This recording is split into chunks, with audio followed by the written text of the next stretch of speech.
Bien. Buenas tardes a todos. Muchas gracias por estar aquí. Gracias a Juan por organizar esto y poder disfrutar de cerveza y de ciencia. Y voy a hablaros de... voy a cosas que se suponen muy prácticas o por lo menos que tienen que ver con algo que nos preocupa a todos. Todos queremos ser felices y todos queremos aliviar el sufrimiento. Entonces, fijaros que desde hace ya bastante tiempo estamos bombardeados con noticias de este tipo, ¿no? Libros como que dicen los psicofármacos matan, o el último que ha salido, estamos todos sedados, o hay que leer más a Platón y tomar menos Prozac, ¿no? O hay que hacer mucho mindfulness, ¿no? Bueno, pues de esto voy a hablar. Voy a hablar sobre las cosas y voy a hablarlo basándome en revisión sistemática de lo que se llama ciencia basado en la evidencia, que quiere decir evidencia empírica, ¿vale? Entonces cuando digo evidencia empírica voy a referir a cuestiones que haya ensayos clínicos controlados, si es que los hay, si no los hay, pues habrá poca evidencia, ¿no? Vale, pues voy a hacerlo en dos partes.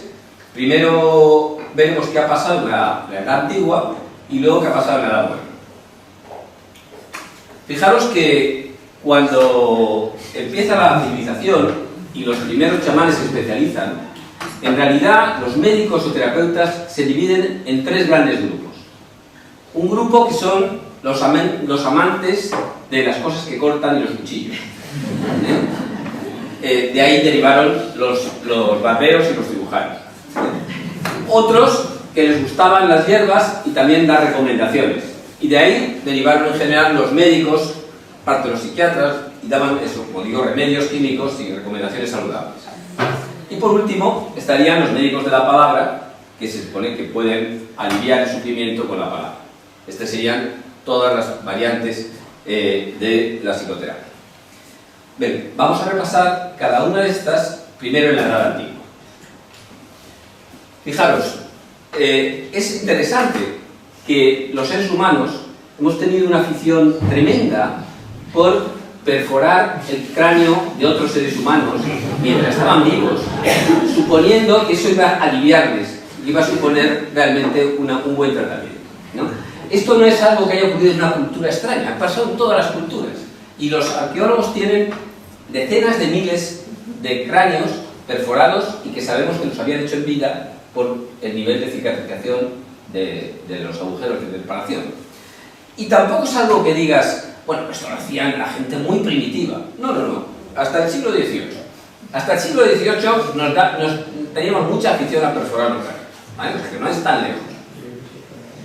Otra de las cuestiones que también hemos tenido muchísima afición es a sacar sangre a la gente, ¿no? Bien directamente, cortándole y viendo cómo sangraba, o bien a otra base de animalitos de estos que te chupan la sangre, ¿no? Y la flebotomía se ha practicado y ya había mucha gente, ya en el Antiguo Egipto, en Grecia, que pensaba que la sangre llevaba cosas malas y que era inútil. Fijaros que en realidad esta técnica de la flebotomía se ha extendido hasta el siglo XIX, o sea que es realmente hasta aquí al lado. Y otra técnica, que la meto también dentro de las curentas, porque al fin y al cabo utiliza cosas pinchosas, es la acupuntura. La acupuntura, que viene de épocas de miles de siglos, o sea, de miles de años atrás, en realidad, fijaros que es de todas estas la que sigue estando vigente, y a lo mejor alguno de vosotros lo ha practicado, y hay toda una especie de nebulosa de decir, bueno, pero la acupuntura sirve de algo. Bueno, la verdad es que hay gente que va a la acupuntura y no se practica en la medicina oficial, no se enseña en las facultades de medicina, pero sí se practica. Y hay gente que dice, oye, yo tengo amigos que han dicho, bueno, pues voy a ver si me hago acupuntura para quitarme lo de fumar, ¿no? ¿Sirve de algo esto? ¿Tenemos algún contraste?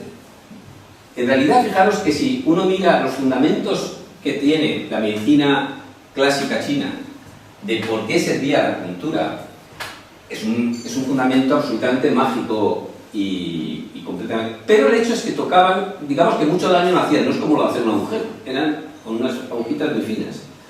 Y entonces sobre esto hay, así como ya nadie hace investigación sobre si la preparación sirve para algo o la flebotomía sirve para algo, hay bastante abundancia de investigación, sobre todo de investigadores chinos, pero también occidentales, sobre la eficacia o no de la acupuntura. De hecho, fijaros que la acupuntura, que está, como digo, de hace más de 5.000 años, está dentro de las medicinas alternativas, es de las que tiene más predicamento, y cuando revisas los datos de la Cochrane y los datos de evidencia, cuando los comparan con ensayos clínicos y miras a ver, pues, ¿cuál es la conclusión? La conclusión es que no tenemos muy claro si es superior al placebo. Hay que tener cuidado porque placebos es el medicamento más poderoso que tenemos en medicina. Es poderosísimo. Decir que no es superior al placebo es que no está claro. Tenemos trabajos que dicen que sí y trabajos que dicen que no. Es decir, que de estas técnicas físicas que había en la antigüedad, pues la acupuntura es la única que se salva, con esa duda de que no acaba de alcanzar un nivel de evidencia alto. ¿Qué decían los médicos? Bueno, los médicos en la antigüedad recomendaban básicamente tres cosas. En primer lugar, fijaros que no es algo que esté de moda ahora, sino que ya desde la época de Grecia, del Antiguo Egipto, las primeras civilizaciones, todas las cosas estas de las dietas vegetarianas, veganas, están inventadas hace ya 4.000 años, ¿no? O sea, que no estamos inventando nada, ¿vale? También está inventado desde hace mucho tiempo, la gente buscaba hierbas que parecía que tenían alguna eficacia. Y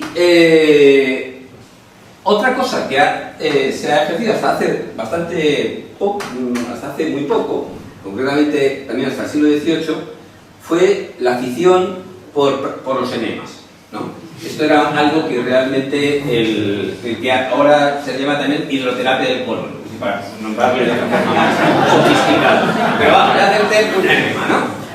Bueno, esto es, fijaros que los faraones tenían un especialista de enemas para el faraón. O sea, y en el siglo, o sea, el rey Luis XIV y Luis XV eran aficionados compulsivos a esto. Es decir, que hasta hace relativamente poco esto de limpiar el cuerpo, tiene algo que ver también con la flebotomía, pues estaba también muy arriba. Pero lo que me quiero destacar es de todo esto, hay dos cosas que ahora están muy de moda. Lo de los enemas no tanto, ¿no? Pero, desde luego, la dieta y el ejercicio físico sí. Aquí lo habéis preguntado antes. ¿Qué pasa? ¿En qué medida yo puedo cambiar mi estado de ánimo? ¿Puedo salir de una depresión si cambio mi dieta? ¿En qué medida yo puedo bajar mi ansiedad si modifico los alimentos que tomo? ¿Qué datos tenemos realmente sobre esto? Hay un bombardeo de ideas que hay determinadas sustancias. El plátano tiene triptófano. El triptófano es muy bueno para la depresión. Toma mucho plátano. ¿Tiene su fundamento? Bueno, pues cuando uno revisa todos los datos de esto, fijaros, bueno, lavativas y enemas, nada, no tenemos ninguna evidencia de que sirva para algo, o sea que, aparte de que te puedas hacer una colonoscopia, entonces necesitas hacerlo, pero no. Pero fijaros, estas otras tres, volvemos a las dudas. Las hierbas, que curiosamente se quedan aparte, esto que se llama fitoterapia, se queda aparte de las facultades de medicina y solo se estudian las de farmacia, aunque en realidad sí que hay ensayos clínicos, como la mayoría de lo que se llama fitoterapia, ¿no? Con las hierbas, el hipérico, la hierba de San Juan, la valeriana, la pasiflora, todo eso, ¿qué grado de evidencia tiene de que sea? Pues lo sabemos bastante bien. Y sabemos que tiene un grado de evidencia superior al placebo si lo das a dosis suficiente. La mayoría de las dosis a las que se da en farmacias normales, la farmacia normal, está por debajo del terapéutico. Para que una valeriana te haga efecto, tienes que tomarte 4 o 5 valerianas. Entonces empieza a hacer el mismo efecto que una benzodiazepina y también empieza a hacer efectos secundarios. Es que me estoy tomando hierbas, así no tengo problemas, perdón. Esto, como yo tomo cosas naturales, entonces no tengo efectos secundarios. La manita faloides es muy natural totalmente natural, y te mata de forma natural, sin ningún tipo de conservante ni nada, ¿vale? Es decir, que la pregunta, de todas maneras, lo que muchos habréis oído, bueno, y esto de los omega 3, y esto de no sé qué, y si tomo, ¿realmente esto hay algún dato? Pues hubo una época, hace 7, 8 años, que había una euforia con esto. Y hubo algunos ensayos clínicos que realmente era espectacular, parecía que iban a cambiar el autismo, incluso la esquizofrenia, hasta los graves. ¿Qué ha sido de todo esto? Pues de todo esto es que lo que tenemos ahora mismo, fijaros que lo que pongo ahí es baja media. Y cuando digo baja media, no me estoy refiriendo a que no importe para nada la dieta. Oye, está muy bien hacer una dieta saludable, claro que sí. Igual que hacer ejercicio, es mejor hacer ejercicio que ser sedentario. No, lo que estamos preguntando aquí es que para una persona que lleve una alimentación normal, pero que esté deprimida, si tú le cambias la dieta a esa persona y le pones una dieta especial, ¿a ese le vas a mejorar el ánimo? La respuesta por ahora es no. La respuesta por ahora es que las dietas no tienen potencia de mejoría. Por supuesto que llevar una dieta saludable, no ponerte obeso. Y lo mismo que el ejercicio. Ojo, está tan de moda esto de que, ¿no?, el mens sana in corpore sano. Por supuesto, claro, cuando tú haces ejercicio estás mejor, segregas endorfinas, pero es que cuando estás deprimido no quieres hacer ejercicio. Ah, pues eso no vale, pues tendría que hacer ejercicio. Sí, pero es que ese es el problema, que no está motivado. Esa es la esencia de la depresión. Ah, pues entonces, eso no quiere decir que no funcione el ejercicio. Sí, quiere decir que la clave está en la motivación. Es decir, que la persona que está suficientemente bien para hacer ejercicio, esa no tiene una depresión mayor. ¿Vale? Entonces, el hacer ejercicio previene, sí, pero normalmente es para personas que no están muy graves, que están en una situación leve, puede prevenir algo.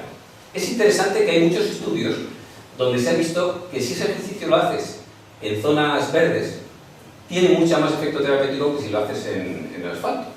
Y hay estudios y metaanálisis sobre eso. Bueno, o sea que hay que irse al campo, ¿vale? O sea que la conclusión de aquí es que todo esto de las dietas y del ejercicio ya nos lo dijeron los griegos, los egipcios, y de ello tenemos que concluir que no hay, por mucho que nos empeñemos o nos encantaría, ninguna revolución que vaya a modificar, por lo menos en la terapia de la salud mental. Pero que es verdad que es sano poder llevar una dieta sana y un ejercicio saludable, ¿no? Vayamos al tercer grupo. El tercer grupo es las medidas que no tienen que ver, digamos, los médicos que yo comentaba antes de la palabra en la antigüedad. Y ahí hay 3 grandes grupos. El primer grupo es la que fue la más antigua sistema para resolver problemas emocionales, que son el chamanismo. El chamanismo apareció antes de las civilizaciones y los chamanes, como sabéis, eran personas elegidas dentro de los grupos de cazadores-recolectores que tenían alguna experiencia, que habían vivido a veces experiencias traumáticas y que tenían capacidades visionarias, bien porque tomaban sustancias o bien porque entraban en trance, y con esas capacidades visionarias podían tener capacidad también curativa en algunos las personas del grupo, ¿no? Bueno, en realidad, fijaros que diréis, bueno, pero esto era los chamanes, las tribus. No, aquí incluíamos también a curanderos, ponedores de manos, exorcistas. Si tenéis interés en ser exorcistas, podéis hacerlo. Primero tenéis que ser curas y luego tenéis que apuntaros al curso. Y hay cursos para ser exorcista. Lo único que hay que saber, pues saber cuándo tiene el otro el demonio en el cuerpo. Pero quiero decir que hoy, siglo XXI, hay cursos oficiales para ser exorcistas patrocinados por la Iglesia Católica. ¿Vale? O sea, no es una cuestión que digas, no, que estos son los de las tribus ahí del Amazonas, están un poco... No. Estamos hablando de que la cantidad de gente que consume todo esto, anda, tú me dices que eres Piscis, ahí, entonces no nos podemos llevar bien, ¿no? O tú eres no sé qué. La cantidad de gente que cree en este asunto mágico es tremenda. Y hay que tener en cuenta que los chamanes, los curanderos, los brujos, se benefician de esta parte también de la sugestión, de lo que llamamos el efecto placebo. Y cuando son suficientemente listos y no intentan curarlo todo, pues te dicen que en realidad ellos lo que saben curar son las cosas de lo suyo. Por ejemplo, saben curar el mal de ojo. Claro, el mal de ojo en medicina no se estudia. No tenemos terapia para el mal de ojo, ¿no? Ni para el mal de amores, ¿no? Y esto sí lo tienen los chamanes y estos te dicen, ah, pues esto yo creo aquí con unas hierbecitas, con una cosa y te salva el mal de ojo, ¿vale? O sea, lo que quiero decir es que no hay que despreciarlo porque está absolutamente, no ha dejado nunca de estar toda la corriente chamánica en la sociedad desde que se inició hace más de 10.000 años. Aunque ahora no se considere terapia oficial, de forma extraoficial sigue estando presente. Pero bueno, luego aparte, después de los chamanes, los que investigaron y profundizaron más en cómo aliviar los sufrimientos humanos fueron desde luego los orientales, basándose en unas estrategias de introspección, combinándolas con ideas mágicas religiosas y sobre todo con una cuestión de diseñar técnicas o estrategias que te sirvieran no para ser feliz, sino para no ser desdichado. Y la clave del budismo, muchos lo sabéis, ¿no?, está en no tener deseos. El origen de la frustración está en el deseo. Si no tienes deseo, si puedes ser capaz, ya veo que me estoy diciendo, ya lo sé, es así, es duro, pero esa es la forma que Buda llegó a la conclusión de que no anulando de forma sistemática los deseos, era la forma en que anulabas las frustraciones. ¿Vale? Bueno, y aquí viene, fijaros que aquí tendríamos las técnicas de meditación clásicas y las que se han reconvertido ahora mismo como el mindfulness, que está súper de moda, y que no solo está súper de moda a nivel popular. Si tú te metes en índices científicos y miras revistas indexadas que estén con el tema del mindfulness, en este momento hay 45.000 artículos sobre mindfulness. 45.000.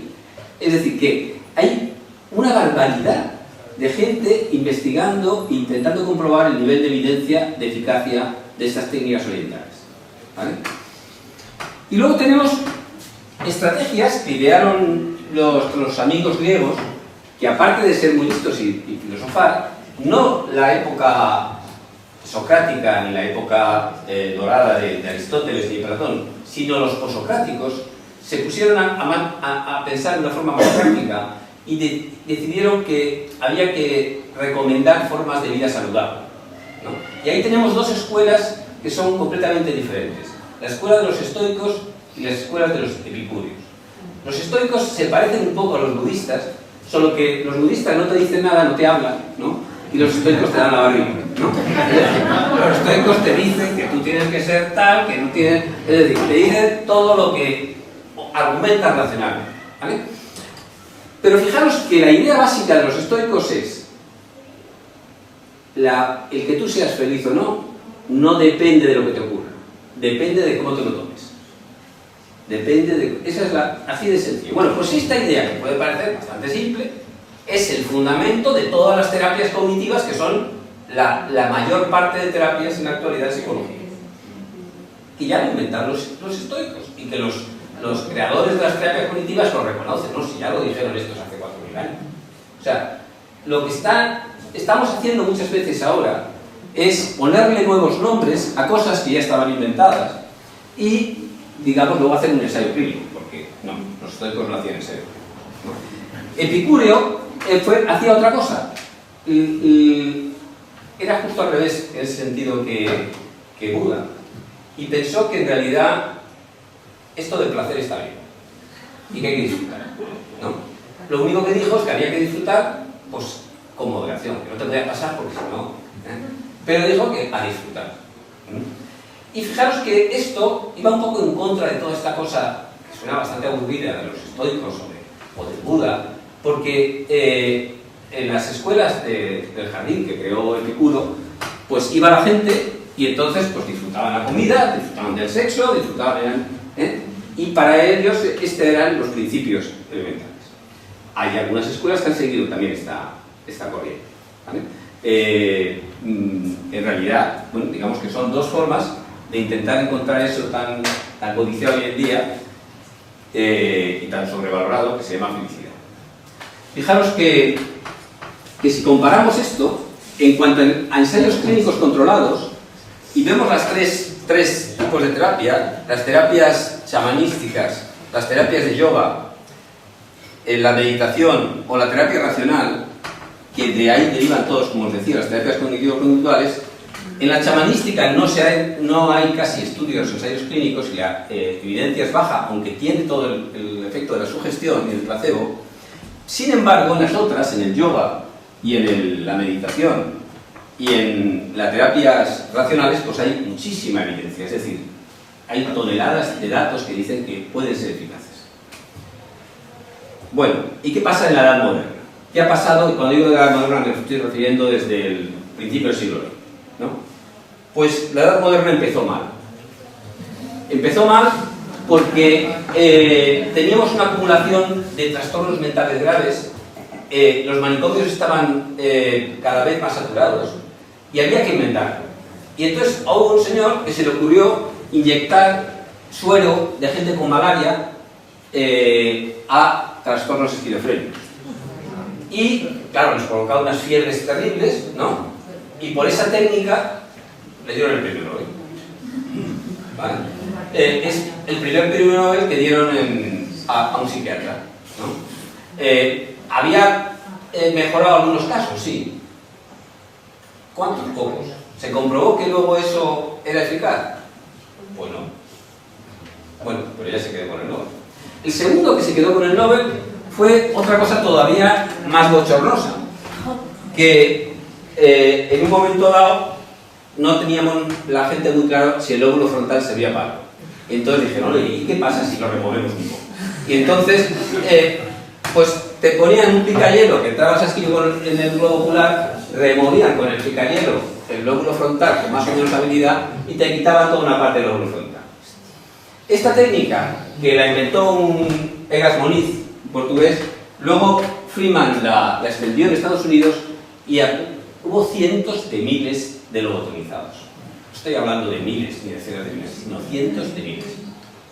Es decir, el número de lobotomizados fue brutal. En esos años, desde los años 30 a los años 50. Y como premio a este invento, le dieron el premio Nobel. Es una demostración de cómo tanto a veces la escuela sueca del Nobel pues puede desde luego equivocarse, ¿no? Y cómo a veces uno está tan desesperado que cualquier cosa te puede parecer, ¿vale? Pero en esto, fijaros, de la salud mental y de aliviar, hemos sido muy brutos, ¿eh? Y en este tipo de cosas, en esa época, cuando los manicomios estaban llenos, pues se hacían verdaderas barbaridades. Esto fue un reflejo en los años. Otra cosa fue el coma insulínico, pero este no lo dieron el Nobel. Realmente no a todos los que hacían barbaridades. Ha habido también otras técnicas físicas que han sido también algunas antes de la Segunda Guerra Mundial y otras más recientes, que sí que han tenido, aunque han tenido mala fama, pero sí que han tenido una eficacia. Por ejemplo, el electroshock, que se convirtió como en el paradigma de la tortura. En realidad, el electroshock, hay ensayos clínicos, como sabéis, se hacen con anestesia general y hay multitud de datos de que hablan de que es eficaz en depresión mayor cuando es resistente el paciente a tratamientos farmacológicos. Y sencillamente es eficaz, ¿eh? Y en día las complicaciones que da el electroshock con respecto a lo que dan los fármacos, pues hay que valorarlo, porque sí que puede dar problemas de amnesia, pero no son complicaciones graves, ¿eh? Y en una depresión con ideas de suicidio y tal, pues hay que valorar. Otras técnicas, como la luminoterapia, la estimulación magnética transcraneal o la estimulación cerebral profunda, pues se han quedado en anecdóticas.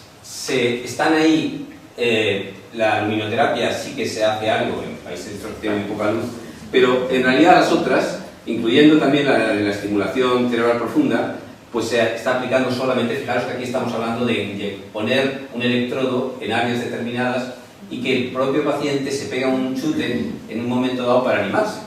Bueno, pues cuadros depresivos graves, la serie más grande la tiene el Hospital de Sant Pau en Barcelona. Los que más han hecho esto han sido los de Sant Pau y los de Belviche, pero tienen 12 casos, 14 casos. Estamos hablando de cosas muy excepcionales. Bueno, esto es lo que os decía. Fijaros que la única de todas estas que tiene un nivel alto es el electrosol. Y después de la Segunda Guerra Mundial, entre los años 50 y 60, ocurrió lo que yo llamo la década prodigiosa. En solo 10 años se descubrieron los principales grupos farmacológicos que fueron toda la base de toda la psicofarmacología. Solo 10 años. Y la mayoría por casualidad, hubo una convergencia de cosas que hizo que aparecieran los antidepresivos, el litio, los antipsicóticos, en un periodo muy corto de tiempo. Y la realidad es que hemos avanzado relativamente poco desde entonces. Hemos avanzado algo, como comentaré luego, pero no mucho. ¿Qué importancia tuvo esto en la salud mental? El tener de repente algo que era eficaz a nivel de dar una sustancia y que podías comprobarlo con ensayo clínico. Bueno, esto es lo que estoy diciendo, que tiene una eficacia demostrada, ¿no? Indiscutible, que el que lo discute o la gente que escribe libros discutiéndolo es que no ve pacientes, es simplemente eso. Pero fijaros, lo que me importa a mí destacar aquí es que la aparición de psicofármacos hizo pensar en los mecanismos que tenían estos psicofármacos. Y eso, se vio que estos mecanismos tenían que ver con ciertos efectos. Y eso hizo que surgiera toda una hipótesis bioquímicas sobre el origen bioquímico de los trastornos mentales. El razonamiento es bastante simple.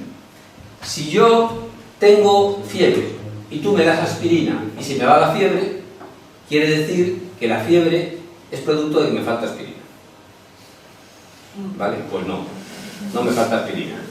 Es decir, el que algo pueda ser eficaz para tratar algo no quiere decir que la falta de eso sea la causa. Y todas las teorías farmacológicas de los modelos de enfermedad se han basado en esa idea. Y la realidad es que, en mi opinión, eso nos ha llevado a un callejón sin salida. Porque ni hay demostración de exceso de dopamina en esquizofrenia, ni de falta de aminas en la depresión, ni de exceso de noradrenalina en estados de ansiedad, ni desequilibrios de membrana en trastornos bipolares. Es decir, todo esto que suena muy bien, que estaría estupendo, que hubiera sido, después de 70 años, sabemos que no sirve de nada pedirle una analítica a una persona con depresión para ver si tiene la dopamina o la serotonina alta o baja. No sirve de nada porque la tiene completamente normal. Y esto, cuando lo digo, me asombra, porque la gente se queda así cabizbaja. Entonces esto que me explicaron en la facultad, entonces es mentira. Pues es que las cosas a veces que se explican en la facultad están un poco trasnochadas. Es que a veces en los textos se ponen las cosas... Es que además tenemos esa idea tan poderosa de que nuestros problemas se pueden solventar porque falta o nos faltan algunas sustancias. Fijaros que acordaros de la afición esta por la flebotomía y por otras cosas, etc. Tenemos un poco la manía esa.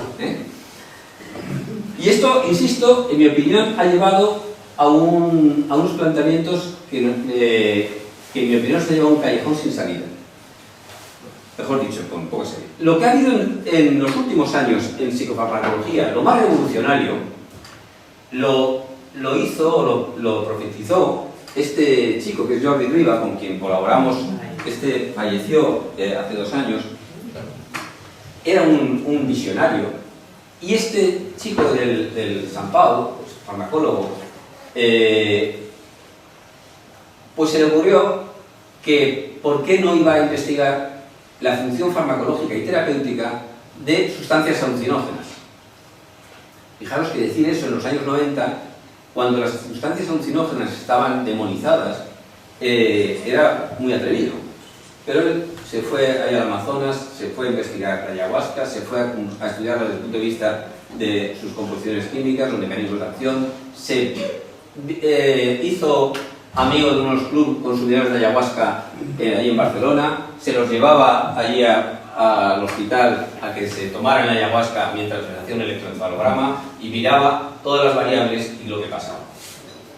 Y Jordi Riba lo que hizo fue introducir y ser el pionero, y eso fue lo que le reconoció la revista Rolling Stone como uno de los 25 personas más influyentes en el mundo de la ciencia.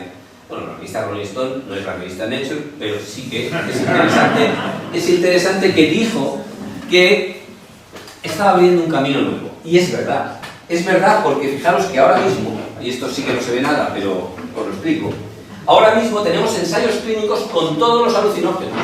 El primero que se ha comercializado es la esquetamina, pero están ensayos clínicos con cannabis, por supuesto también con ayahuasca, con mescalina, con psilocibina, con LSD. ¿Para qué? Fundamentalmente para estados depresivos, para trastornos de estrés postraumático, para adicciones y también, y esto es un tema controvertido, antes hablaban aquí de ampliar la plasticidad. Bueno, en realidad también para dar dosis bajas de LSD para mejorar la creatividad. Hay varios ensayos clínicos que... Y si tú puedes mejorar tu creatividad con un poquito de LSD y no te pasa nada, ¿lo haces o no? Bueno, pues este es el problema, ¿vale? Entonces, esto es, fijaros, como decía Jordi Riba antes, dice, hay toda una serie de sustancias que tenían muy mala fama, que si se utilizan en un contexto adecuado, con una finalidad concreta, con una población bien escogida de pacientes, pueden tener efectos beneficiosos. Era un hombre muy sensato, no decía nada, lo decía todo de una manera muy tranquila y muy sensata. Y de verdad abrió un campo que ahora mismo yo creo que es lo que puede revolucionar la psicofarmacología. Y lo puede revolucionar no solo porque es todo un nuevo grupo de fármacos, sino porque se carga todas las hipótesis bioquímicas que teníamos tradicionales. Es decir, los mecanismos de los alucinógenos y la esquetamina, por ejemplo, tiene un efecto antidepresivo inmediato. Te pega un chute y se te van las ideas de suicidio.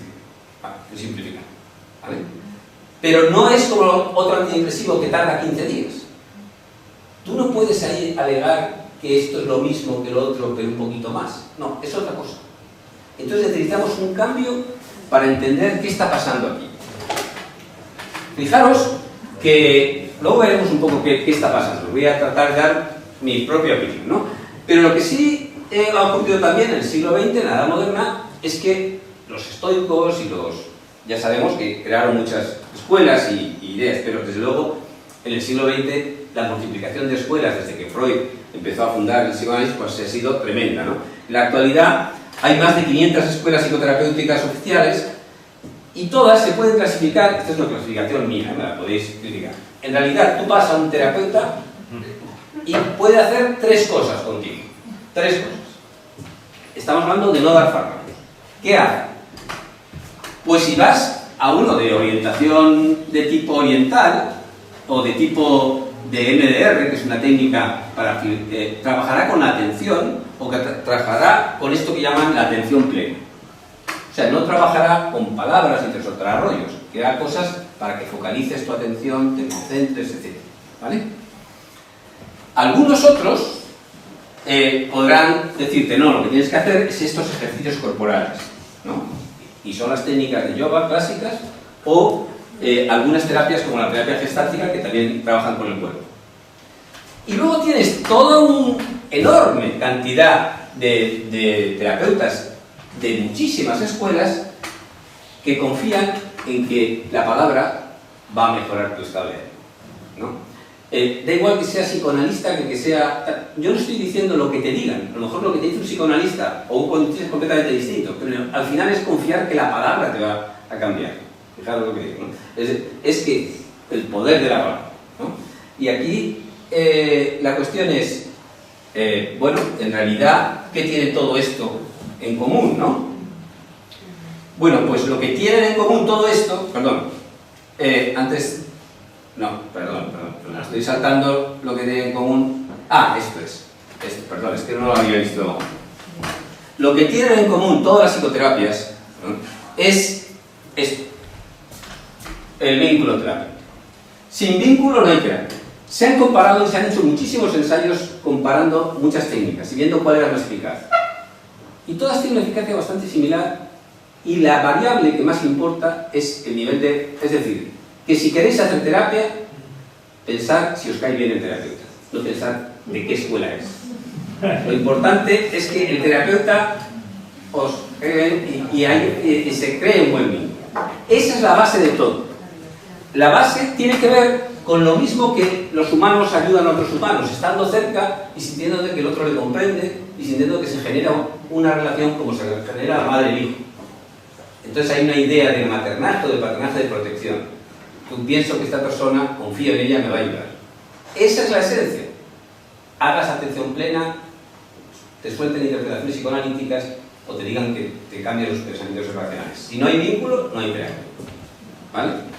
Bueno, pues lo que os decía es que de todas estas escuelas, fijaros que esta es solo una pequeña parte, porque han surgido también en los últimos años todo un mercado gigante de la felicidad. El mercado de la felicidad no se reduce solo a los fármacos ni a las psicoterapias. Por supuesto que tenemos cosas como la homeopatía, que hay gente que cree en ella, pese a que se declara pseudociencia, ¿no?, y que mueve miles de millones de euros a nivel mundial. La hipnosis tiene una base. Pues si sigues con todas las técnicas de evidencia y tal, tiene la cosa de que la persona que es sugestionada, si eres muy sugestionable, puede tener eficacia en ti la hipnosis. Pero si no eres sugestionable, no. ¿Vale? Entonces, digamos que aunque aquí le he puesto baja, podría ser media si incluyéramos a las personas sugestionables. Pero fijaros, pues bueno, la astrología está muy de moda y tiene una evidencia muy baja, ¿no? La acupuntura es lo que estábamos comentando antes. El Feng Shui, que esto es una cosa de cómo ordenar los muebles en casa, y que eso te va a... Bueno, pues ya hay todo tipo de cosas que la gente se le ha ocurrido que te vas a ser más feliz si haces ese tipo de cosas, ¿no? O alguien pues dice, pues yo voy a inventar otra cosa, ahora los abrazos. Ya le llamo abrazoterapia. Todos, si nos abrazamos, seremos más contentos. Bueno, pues vale, ¿no? Yo creo que a lo mejor sí, podríamos probar, pero ¿hay evidencia de esto? ¿Hay ensayos? No, realmente no. Y esto es por lo que yo os decía que ante las cosas de esto de más Platón y menos Crozar, yo lo que sostengo es que más ciencia y menos pseudociencia. Hay que tener mucho cuidado cuando uno hace aseveraciones de esto está demostrado que tal. ¿Está demostrado dónde? ¿Con qué muestra? ¿Dónde se ha replicado? ¿Qué evidencia hay de verdad de eso? Es muy fácil tener es decir, vender una cosa como algo que ya se ha demostrado eficacia y la gente está muy ávida de que le den recetas para ser feliz. Y yo creo que estamos tan ávidos de eso que por eso hay tanta oferta, ¿no? Bueno, dentro de esa oferta y dentro del mundo moderno, antes de contaros, para tener un poco la visión mía integradora, es que estamos en una nueva era, una era que algunos han llamado la era digital, y eso está también cambiando nuestra forma de relacionarnos y también la forma de hacer terapias. Fijaros que esa nueva era digital ha cambiado la manera de comunicarnos, eso está claro, ¿no? Estamos todo el día con el WhatsApp, ¿no?, multiplicando mensajes. Participamos en muchísimo más que en otros momentos y podemos tener comunicaciones virtuales y elaborar técnicas específicas de terapia de health, ¿no?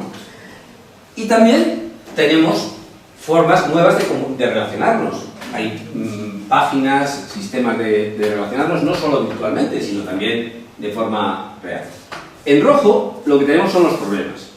Los problemas que da, como cualquier nueva tecnología, lo que pasa es que tener mucha información no quiere decir estar bien informado. Quiere decir a veces tener una saturación de información. Y si no la puedes seleccionar y no la puedes filtrar, pues a veces tanta información lo que haces es que no sepas, ¿no? Esto yo creo que nos ha pasado a todos con unas situaciones recientes. También, fijaros que todo este asunto de Internet ha provocado lo que llamamos la adicción a Internet, que sí que está demostrada, que hay un cuadro que es el hikikomori, que se describió primero en Japón y que ya se ha descrito en todo el planeta, que son chavales adolescentes que se encierran en la habitación, que no saben y que no tienen una patología, no son psicóticos, no tienen tal, simplemente no saben porque están conectados a Internet y pueden pasar. Yo he tenido 4 casos, ¿no? El más dramático llevaba 3 años sin salir de la habitación y cuando al final, porque hicimos padres, le ingresamos en la sala psiquiátrica pensando que tendría algo, porque no podía ser que estuviera tan aislado, se mostró perfectamente normal, no tenía ninguna patología, simplemente no necesitaba relacionarse, no necesitaba, con Internet tenía suficiente. O sea, Internet evidentemente nos da ventajas, pero hay riesgos y hay que saber, como todo, hay que saber valorar las ventajas y los riesgos. Entonces, fijaros que aquí tenemos, por ejemplo, pongamos la depresión, ¿no? Y hemos visto cosas que son eficaces. Sabemos que la terapia electroconvulsiva, en cuadros graves, es eficaz. Sabemos que dar antidepresivos es eficaz. Sabemos que hacer mindfulness es eficaz. Y qué cosas tan distintas, ¿no? ¿Hay algún mecanismo común que explique cómo se puede aliviar la depresión por vías tan diferentes? Fijaros que lo curioso es que el mindfulness te lo explicaría cómo alivia la depresión a su manera, por supuesto los antidepresivos igual, y el electroshock también a su forma. ¿Pero hay alguna cosa en común? Bueno, pues la idea en común que quiero, y esto es lo que quiero mandar como mensaje después de este repaso en general, es que lo primero que tenemos que cuestionarnos es si realmente cuando nos definimos los seres humanos, realmente somos, como decía Aristóteles, racionales. ¿Creéis que somos racionales? Aristóteles dijo eso, dijo que somos el animal racional. Bueno, voy a poner 2 ejemplos, 3, para intentar rebatir esto de que somos racionales. Fijaros, estas son las creencias de Estados Unidos es una encuesta hace poco tiempo, y creen masivamente en las medicinas alternativas por delante de la medicina científica, creen en Los Ángeles un 72% y solamente un 45% creen en la teoría de la evolución. Esto en creencias. Entonces me diréis vosotros, bueno, pero esto, Julio, es que estos son los americanos, ya sabemos. Bueno, vamos a poner un ejemplo que nos ha pasado a todos, ¿vale? Y que ha pasado a nivel planetario. Cuando ocurrió la pandemia COVID, ¿cuál era nuestra principal preocupación? El papel higiénico. O sea, no eran las vitaminas, ni el agua, ni qué iba a pasar. No, era el papel higiénico. Fue flipante.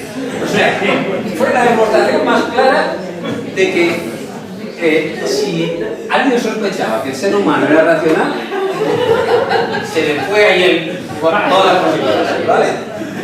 Y fijaros que también podía alguien decir, bueno, esto es la pandemia, me estás poniendo un ejemplo extremo, pero yo en el día a día soy muy racional.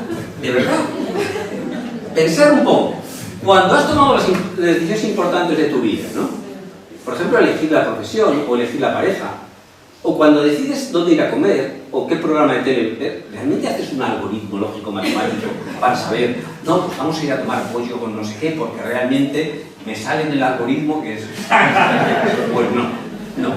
La verdad es que lo hacemos de una manera que llamamos intuitiva, y lo hacemos intuitiva porque el cerebro es esencialmente muy bajo. Intenta no gastar energía. Y claro que podemos ser racionales, pero es muy costoso. Es muy costoso reflexionar y razonar. Entonces, ¿qué hacemos? Pues decidimos, como dicen, por el corazón, y luego ya lo razonaremos, ¿no?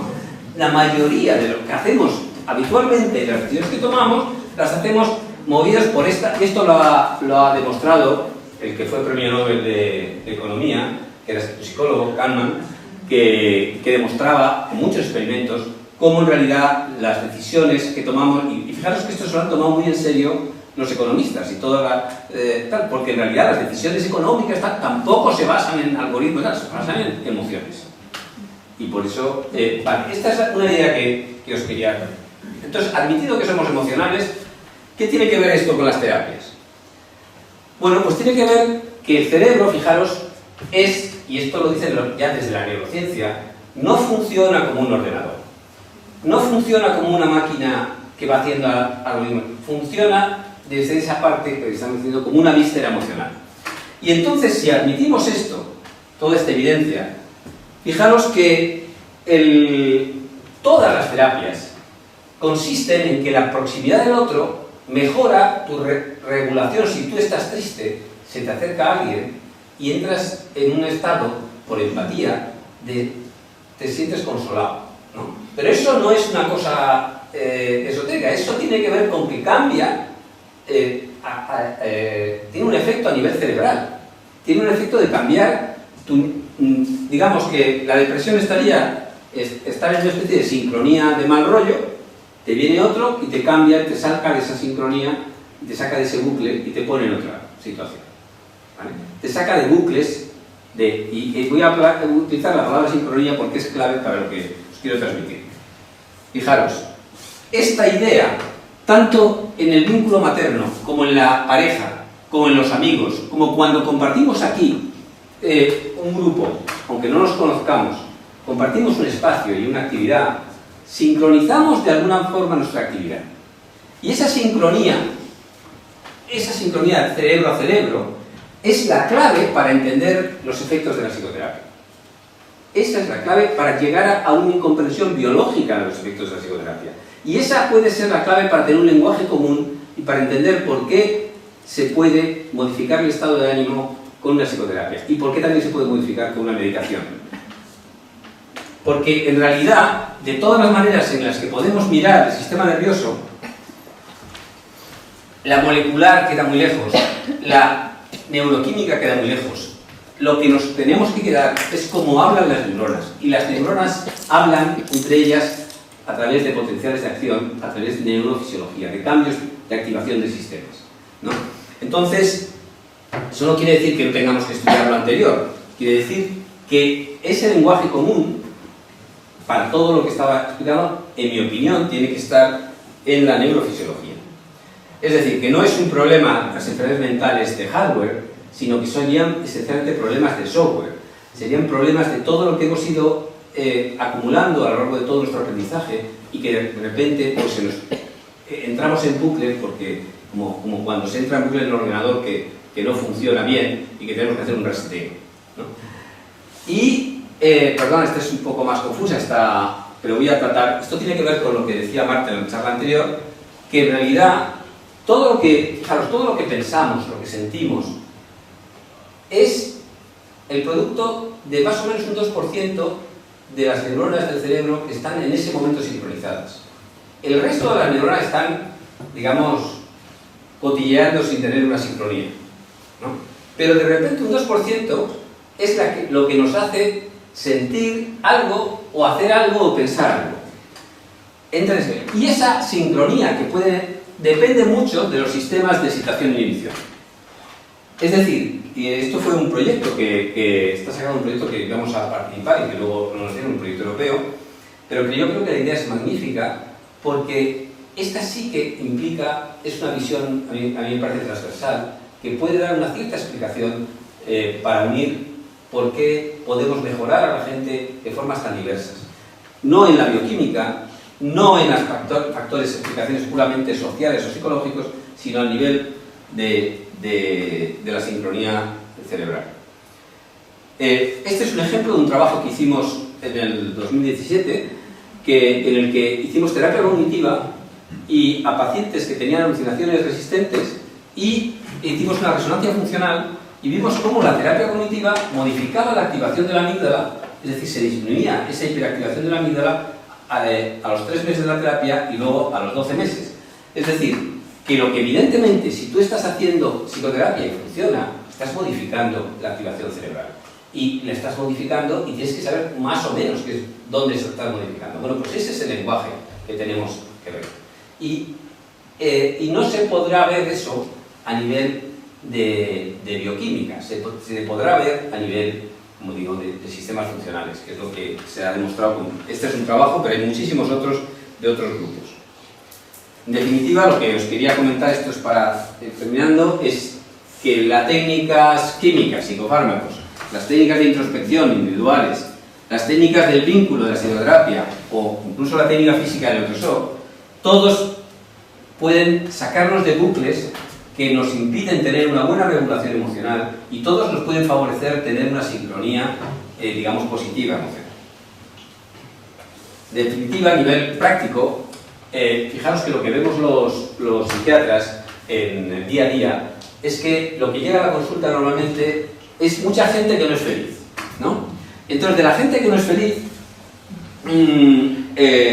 la mayoría no tiene patologías psiquiátricas, ¿vale? Simplemente le han comentado que sería bueno ser feliz, o se ha convencido de que sería bueno ser feliz, y está tan obsesionado que viene a ser feliz, ¿vale? Por ejemplo, señora que trae a su hijo de 20 años diciendo, mira, este doctor te va a curar porque esto es como una neumonía.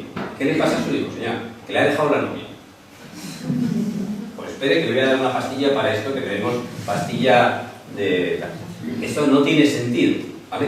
Porque hay muchísimas cosas en la vida, que la vida es padecer, y la vida es... Y tenemos que asumir que esta que nos venden, de que tenemos que estar todo el rato happy, pues la verdad es que además sería aburridísimo, ¿no? Es decir, ese sería el gran número donde estamos todos, ¿no? Luego había un grupo en los que ya hay un trastorno porque puedes dar una terapia y puedes ayudarle a una persona que tiene obsesiones, que tiene fobias o que tiene un grado de depresión leve, y a lo mejor le puedes ayudar con una técnica psicoterapéutica. Y luego, fijaros, había un grupo pequeño de trastorno mental grave. Y la paradoja es que estos, que son los más graves, son los que no tienen conciencia de enfermedad, por lo tanto no quieren tomarse nada, por lo tanto dicen que están estupendamente y son los que más necesitan medicación. Tenemos un problema, ¿vale? Este es el problema que tenemos los psiquiatras, que los que están más graves rechazan el tratamiento y los que no les pasa nada están deseosos que les trates. Bueno. Todo esto se resume en 4 avisos para náufragos emocionales, ¿vale? Funcionamos y sufrimos por nuestro cerebro emocional. Cada cerebro es diferente. No hay soluciones universales. Quien te venda que hay una solución universal, sospecha, porque no la hay. Todo gira en torno al vínculo terapéutico, la dosis y el contexto. Y la sincronía de la activación como mecanismo común para entender las emociones y sus terapias, que creo que es la alternativa que a mí se me ocurre más sensata en este momento.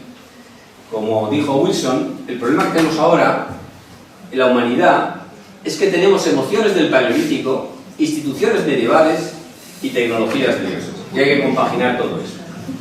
Y nada más, aquí os dejo una muestra del librito que voy a intentar publicar próximamente, y como no se venden libros, pues tengo que empezar a hacer propaganda.